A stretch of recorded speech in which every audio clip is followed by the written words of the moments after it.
Ugh. Hello and welcome back. So today we're taking a look at the Ass-Haulter, or what I like to call the Ass-Haulter. Basically, this is a Chinese Tier 7 premium. Now what's interesting is it's, unlike a lot of the other wheel destroyers, it has a, well, there's a lot of air, it has a very interesting 100mm gun. Basically, to sum it up, you don't fire AP, you fire heat, and you do metric ass tons of damage. It has no armor. You have 15... Now, I love how Armored Warfare did this update recently. You got a ton more smoke grenades, which makes a big difference, because in tight situations, that's what you use with it. But anyways, it's a fantastic tank. With my 5-skill crew and my equipment on it, which I'll be showing up on the screen that I have, or modules, whatever way you want to call it. Basically, I have a 4.5 second reload. And I can do 700 damage a shot, or like 650, 700 with heat. As you can see, I'm doing massive damage every 4.5 seconds. So my AP DPM is well over 71, 7200, and my heat is over 9000. So needless to say, you just rack up the damage with this thing. But this replay is about two things. This is about what happens when two people work together, and this is what happens when you know how to use your tank. Now it's really about myself, and then about my buddy Old Scout here in his Challenger 1 Falcon, which, by the way, that's kind of cool looking. I like how that turret looks. It's so weird.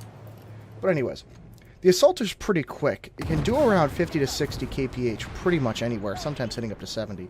It's a little bit slow in the acceleration, but it's not bad. Its camo rating is not very good, because this thing's massive. It's not small at all.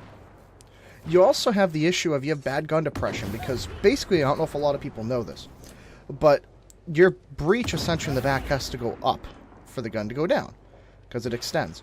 So what happens is, because it has a really short turret, there's nowhere for the breech to go. So you only got about 3, maybe 4 degrees of gun depression, and you got a little bit of elevation. So usually you want to stick on flat ground at long range. That's exactly what I'm doing here. Now I'm going to pause it. We're maybe 3 minutes in, and I'm at 6,500 damage already. This thing just does DPM 821. That's the other thing with the Ass-Haulter. Oh man, 801. You have to aim for weak spots, and you have to aim for the areas in which you know you're going to do the damage. Sorry, my throat's a little off today. That's 667. But you notice, now, this is the part where you realize, there's a Merkava, and there's other bad things. I use a smoke screen, they can't see me, and I run the hell away. Now, because it's a Tier 7 premium, you make a lot of money in this thing. To give you guys an idea, I was running Premium Time, Battlefield Glory Boost, and I think a credit boost of like 10%, and I made almost 500,000 credits. On a typical match, you'll make anywhere from 200 to 300,000 on a mediocre to good match. But man, this thing is just so accurate. Also, I forgot to mention, because of my 5-skill crew, I have about 0.5 accuracy, 0.6 accuracy, which is equivalent to the American Abrams and things of that nature. So you can sit at long range, and I'm just pegging the hell out of that Merkava. Absolutely pegging him. We even have shots of that Leopard 2, and I'm actually going to switch over to...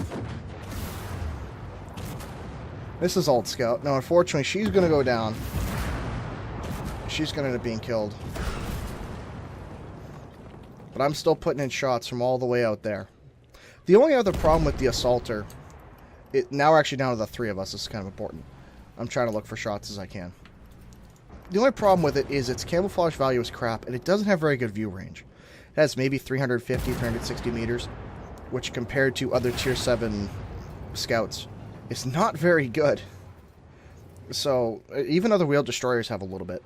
So, you're not going to be spotting in it. That's kind of the whole point of the tank, is it's all about the DPM. You do nothing but use that gun. Now, Old Scout and I are on TeamSpeak, and he's having a hell of a time facing these guys. I'm going to be flanking around way off to the side. I'm getting shots in on these guys, and I get shots in on that T-80. Old Scout uses his kit. Now, it's myself in the Ass-Haulter, Old Scout in this basically Challenger 1 that has all the armor in the world, and then we have a PZH-2000 artillery piece. But sadly on this map, there's not much he can do, so I don't put much pressure on him. And we're only 5 minutes in. So we're going to have to do the rest of this match with just the 2 of us. But anyways, getting back to the Ass-Haulter. If you guys notice, no matter what, I'm staying at range and I'm trying to flank. That's the way to play it all day long. You never get up close. That's how you die, unless you do maneuvers like this. Now, this right here is going to be a very risky series of maneuvers. Now, if you notice, I am trying to aim for that Abrams' hatch. That basically driver's port. The problem is I'm not getting the right angles. And also, because it has such crap AP pen, and the heat pen is not quite good enough, I can't really pen it. That's the only problem with the Ass-Haulter, is you're not ever going to face things head on. You have to flank them. You have to get around them, no matter what. And so I say, you know what, the hell with it. There's a Challenger 2 over there. I still have my med kit. I need to keep Old Scout alive. No matter what in a platoon, you must keep your MBTs alive. There, you guarantee you can win. And so I shoot the Abrams on the side. I had AP loaded, so that's 593. I pop the smoke in case if he can see me. Bam. Alright, Old Scout's still on full health. And oh boy, a Stingray. That's not what I wanted to see. Also, this thing, with my fully upgraded crew, has around a 2.2 second aim time. Which means typically I can get the shot off first. Like that. Actually, he missed a shot. And also, look at this rate of fire. Then again. And also, because he's going to miss, I look just barely for the shot, and I get it. What you want to do with this tank is you want to let it fully aim, or let it aim 90%. I load the AP, and I'm shooting the back of his turret. And I shoot it again, and he's dead. So now, we're 8 minutes left. And if anyone knows this map, the problem is, and I take a big hit from the Stingray, that's a very important hit. What happens is, the minute we get on this cap, at D3-ish area, that's right over here, the problem we face is enemies are going to spawn everywhere. And so Old Scout and I are talking on TeamSpeak, and we're saying, you know what, we got to develop a strategy here. And I say, you know what, how about this? When you get on cap, you do what you're going to do. I will back off and wait on the outskirts. But I'm trying to handle this Leopard 2A5, and he's done. And mind you, look at the damage. I'm at 20k damage, and we haven't even gotten on the cap yet. Now, granted, I know I'm picking up the slack from the other people that unfortunately died, but this thing's capable of doing it. And just for reference, if you hit every shot and pen every shot, you're only going to be able to manage around 24 to 28,000 damage until you're out of ammo. And that's when, no matter what, you have to use the field rebuild kit. This is also something else I always recommend. If you're playing tier 5 and above, don't bother with the repair kit. Get the rebuild. I know it's like double the cost, but you can respawn in it if worst case scenario, and you get all your health back with the ammo. So, especially in something like this and any premium tank ever, it's worth it. So, Old Scout's doing well in his Challenger 1 Falcon. I'm still doing decently well. Now, we're talking this over now, and we're saying, okay, I'll go away when he pops on the cap. We're just going to try and get up the last couple guys. Now, credit to the PZH 2000, he was doing the best he can, and that's fine. You know, that's the thing about artillery in this game. Don't expect these guys, don't place all the blame and put everything on their shoulders. Don't do that to them. Yes, they can do a lot of damage, but you should never expect them to do all of the damage. They're the support role. They're the guys that can shoot the tanks you can't get at, or pop the smoke, or pop the illumination. And that's what he did. He popped the illumination over there, I think to get our attention, more or less. Also, something to remember, I forgot to mention about this. It seems like in this game, wheeled destroyers do not like to stop. So, if you get near an ally or anything like that, you can sometimes ram into them and do damage. So, now, Old Scout's on the cap, and this is the point where he has to defend. I am going to have to try to support him. And what the AI is doing lately, at least against him, is they're keeping him permatracked. Now, I'm with the Ass-Haulter. I'm trying to get some shots. I'm going to get shots on that Stingray. Smack.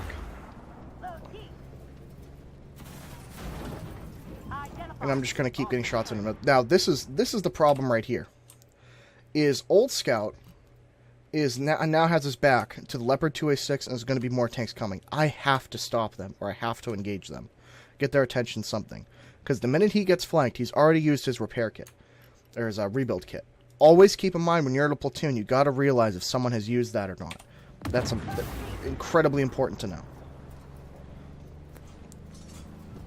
So I maneuver. And I see, oh boy, there's more of them. And move forward a little bit. Bang. 706. The way to aim for the side of the Leopard, I don't know if a lot of people know this. But basically, even with the Ass-Haulter's roughly mediocre, like 350, 400 pen for the heat rounds, you can pen pretty much any MBT from the sides. What you aim for in the Leopard is you actually aim for this set of tracks right in here, not below the wheel. Basically make a horizontal line there, and you aim around in there. And you'll pen it with pretty much anything over 150 pen. And I hit the bottom of the T90. And I hit the side of the Leopard. Yet again, the T90, I'm going to wait for the shot. Yep, there we go. See, I'm always penning right around there. It's the way to do it in the Ass-Haulter. Now, that T90 bounced a shot, but he won't bounce that one. Right in the ass. Alright, so now, Old Scout's having a hell of a time. Because now he's starting to really get some enemies on him. I'm waiting at the end of this road. I'm trying to keep my health up. He has the armor, I don't. And he's just basically getting perma-tracked. Now, this is always a problem. When you're facing something like a 2A6 at this distance. Or really like this. The problem is, I cannot risk flanking either way. Because there's at least 4 or 5 tanks. Especially if you look, there's an XM1A3. That's a tier 10. And odds are he'll have the 140 on and he'll hit me for 700 health, and I don't want to deal with that. So, I can't really hit this guy that much. So I'm going to do what I can. I put a couple shots in to try and track him occasionally. But sometimes you have to realize with the Ass-Haulter, it's better to be patient. And wait, you flank when you can, but you will not always be able to flank. Now see, I tracked the 2A6 right there. And I'm going to try to aim, yep, see, yet again. Right in there. And this 2A6 is going to turn, and I hit him again. Now he's going to show his ass, and Old Scout absolutely nails him. So, back to Old Scout doing a fantastic job. This is always a great spot, as long as you have support from behind. They're going to slowly HE him to death. They're going to hit him with HE repeatedly, but he'll be able to weather the storm. So I'm at 29,000 damage. And now we're at the point where we're thinking, oh boy, we have to cap. Remember, on this map, you have to cap to win. So, I say, you know what, Old Scout? I'm going to stick with you. I'll give you the support you can. Let's just stay on cap. And he wants to look around the corner, trying to gauge that XM1. And he gets tracked. And thankfully, there's only an XM... Wait, no, there isn't. There's a Terminator. Okay, we can deal with the Terminator. Then there's a Weasel. Now, this is the part where it kind of sucks. I use it... Now, this is the thing. I even popped the smoke. But he can still see me. He's still shooting at me. I really don't know why. But he kept shooting at me. So maybe either something else was spotting me, or it just didn't register the smoke. It happened in this game. So, I got to take out the Weasel. I have heat loaded. I expose. Bam. Pull back. I have to accept that I'm going to take damage this time. I'm reloaded. Pop out. Bam. Okay. So I lost about a third of my health in that one. Abrams. I bounce. Now I realize at this point I have to cap. We've done well damage-wise. We've done well pretty much owning this game. I missed my shot in the Weasel. There's a little shot between there. But basically from here on out, we pretty much cap it. And we hold it. So, what do I recommend this tank for its price range? Now, if I remember correctly, when I got it, it was around 6k gold. 6,000 gold. 5,500, 6,000. I think I got it on sale or something like that weird.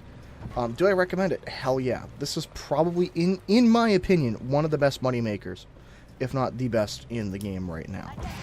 I know you're not going to take many hits. I know you're not going to be able to do a lot. But at the same time, it is something it's just so damn good. It is very good. I can't get enough of it. I think it's great. The damage is awesome. The ammo is just good enough. There's nothing more I can say about it. You know, it just fits my playstyle. And that's the other thing, is I like that kind of playstyle. You might not. So I'd recommend, if you don't know what kind of tank you'd want to get, refer to my Premium Tank Talk video from a few months ago, as I discussed basically most, if not all, the premiums in the game. So let's take a look at the Ass-Haulter quickly here in the garage. So first of all, you can find it underneath Chinese dealership, right there, the Ass-Haulter. So it's 5,500 gold. Okay. Now, the funny thing is the AMX is 9,000, and it's not that much better. So I think for the money, I know I stand by it. The Ass-Haulter is very good in Tier 7. Now, what does it have to compete with premium-wise? Well, it has to compete with the Merkava, and it has to compete with the M134, but also has another few Tier 7 premiums that you can get, like the Centauro 120 premium, the Challenger premium, and a few other things. But, so my crew is almost level 5. I'm sorry, I'm thinking of another tank. But if you look at the stats here, I want to show that I am not kidding about the DPM. 7140 for AP. And then, it's 8,900. I had a consumable running that made it over 9,000. So, nearest makes no difference, 9,000 DPM in a Tier 7 tank. That means I can knock out Challenger 3s in 30 seconds or less. That's the key with this thing. It moves quickly. It has 4 degrees of gun depression. I thought it had 3. 2.1 second aiming time. Overall, I do really, really recommend it. And to prove the armor, yeah, no armor. It's terrible. It's absolutely terrible. But I know I've said it many times, but I do recommend it. I love this thing. It's great. You can make an awesome amount of credits with it. And really, I have a hard time seeing any competition, unless you're one of the people that were lucky enough to get a Centauro 120 premium. But even then, I found that I still usually outperform them. Even though the Centauro is technically better, my 4.5 second reload seems to be good enough. And my aim time, that 2.1 second aiming time is just so good. I can always put shots on target. And granted, my AP rounds do have 450 pen. My heat has 395. But the AP pen, that's not what this thing's about. I carry 17, which is actually probably too much. I'm starting to dial it back the more I play it. But, as you guys can see, you can do more than enough damage. And mind you, for retrofits, and this is something that I'm still working on because I'm still unlocking a few of them, I run magnetic actuator because it's all about damage and aim time. Thermal sleeve for reload. Improved filter system, actually, that's just for a higher top speed, because I like having that for some maps. And no matter what any tank, I always run Mark III intercom. You can get that from the Challenger series, and I highly recommend you get that. It just helps out any single tank. It's kind of like vents for World of Tanks, except this is 7.5% rather than the vents that's like 5 to 3%, depending on what you're doing. So, but that being said, that is my video on the Ass-Haulter. It's the long-range sniper that can hit everything, kill everything, do whatever it has to do, and not really give a flying fuck. It's really the honest thing. But yeah, definitely let me know what you think, and I do plan on reviewing more tanks. The big one coming up actually is this VBR. I just got this, and this thing is crazy. 520 meter view range with quad ATGMs. I just did a match where I did 30k damage in it, so yeah, this thing's a beast. And then also coming up is my my review of the US MBT line, the American, because I have up to the tier 10 and I've played through all the tiers, and I'll give you guys my opinion on that. And then finally, we're going to be discussing how do you actually do your challenges the right way, and how do you maximize with your inventory in terms of getting boosts and insignias and things like that. So I'm trying to give you guys a bit of a preview of what to expect. So thank you for watching. Let me know what you think down below. Let me know the kind of videos you want to see, the kind of tanks you want me to review. As you guys can see, I got quite a few tanks that I'm going through, and a lot of the lines I'm either pretty much already up to tier 7 and above, or just about. So thank you all for watching. Let me know what you think, and I shall catch you next time.